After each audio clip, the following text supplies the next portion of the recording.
Eu acho que a gente precisa tomar cuidado para não banalizar também os direitos adquiridos.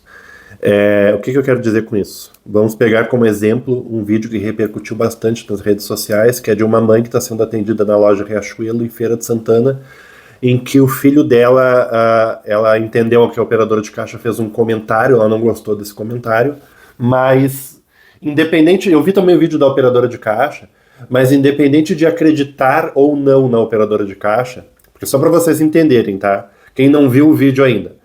Assim, a mãe, ela quer ir para uma fila preferencial porque ela tem um filho autista e ela mostra a carteirinha desse filho.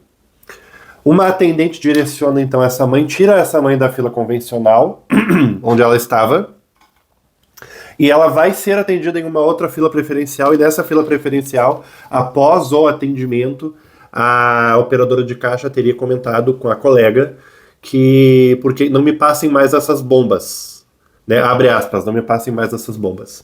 A mãe, ao ouvir esse comentário, entendeu que a operadora de caixa estava se referindo ao filho dela, e foi aí que começou toda a confusão. Bom, foi aí que foi o gatilho da confusão. Eu acho que o que começa a confusão é sobre quando usar o direito, ou não. Eu vou usar o meu direito sempre, só porque eu tenho direito, ou eu vou usar o meu direito porque eu tenho direito e porque eu tenho necessidade de usar esse direito. Vocês entendem a diferença?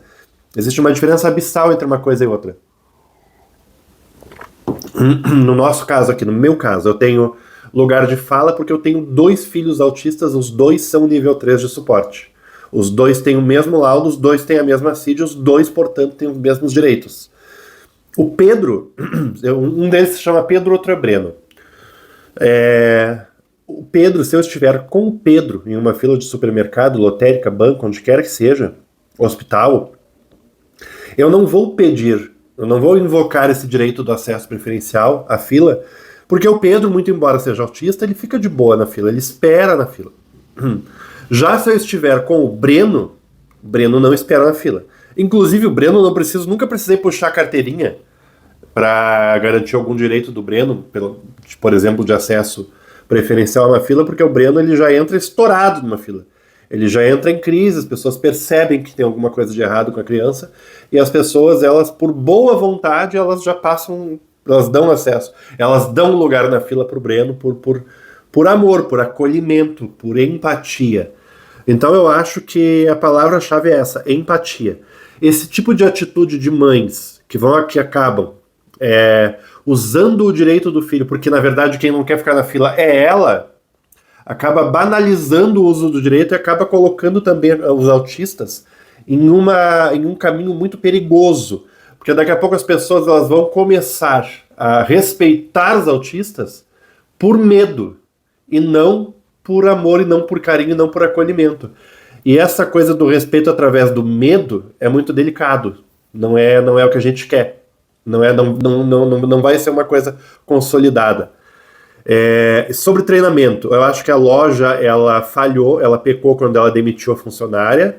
Ela deveria aproveitar essa oportunidade de promover um treinamento, não só nessa unidade, como em todas as unidades dessa mesma loja no país, para preparar os vendedores e todos os atendentes que lidam com o público para atender todos os públicos, não só os autistas.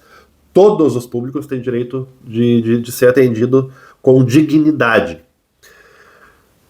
E aí eu finalizo assim, comentando agora a minha opinião, quem se escandaliza com isso parece que não tem filho autista. Quem assiste esse vídeo e fica surpreso com isso, vamos imaginar que essa situação aí configura uma situação de preconceito, de negligência, de o que quer que seja, né, de ruim. Vamos imaginar que o termo bomba de fato tenha sido usado para se referir ao filho dela e tudo mais.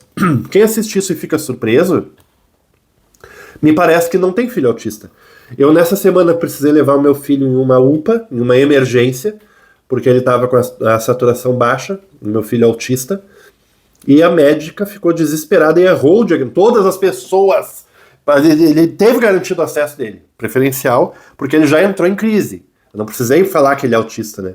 Eu só falei que ele é autista para justificar a situação que ele estava, e não para garantir um direito. E aí, todas as pessoas ficaram... Era nítido o semblante de medo, de desespero das pessoas, de querer que aquela situação acabasse logo. E então eles atenderam o meu filho para que aquela situação acabasse logo, e não por amor ou por preparo, por querer que ele vá embora logo. E de tanto querer que ele vá embora logo, a médica errou miseravelmente o diagnóstico dele. Disse que ele estava com garganta inflamada, etc., e não estava. Disse que a saturação dele estava 97 e não estava. Eu tenho em casa o mesmo oxímetro que tem no hospital, eu tenho em casa. Em casa ele estava saturando 91, 92. A melhor medição naquele dia tinha sido 93. Impossível que de uma hora para outra ele passaria para 97. Quando a gente chegou em casa e mediu de novo, ele estava em 89.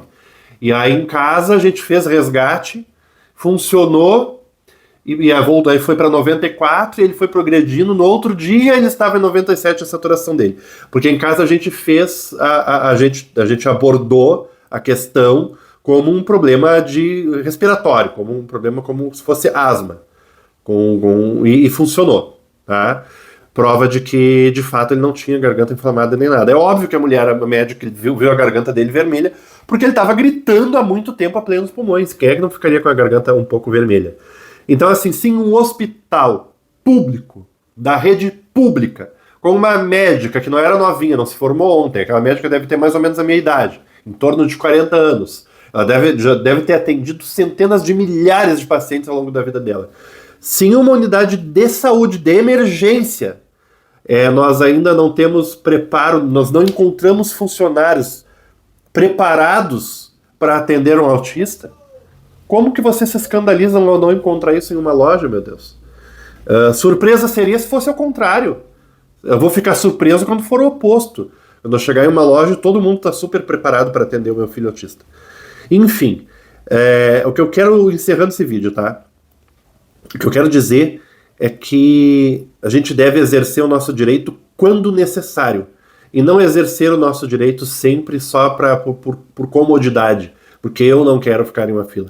Mesmo meu filho Breno, a gente só usa o direito dele de preferência na fila, porque ele, de fato, ele não tem tolerância para ficar em fila, e a fila, no caso dele, é gatilho para a crise, mas ele está em tratamento, uma equipe multidisciplinar especializada, e se ele melhorar esse comportamento, ao passo que se acontecer desse comportamento é ser ausente, e ele conseguir tolerar a fila, eu não vou puxar uma identidade... Aqui a espadinha pula pirata.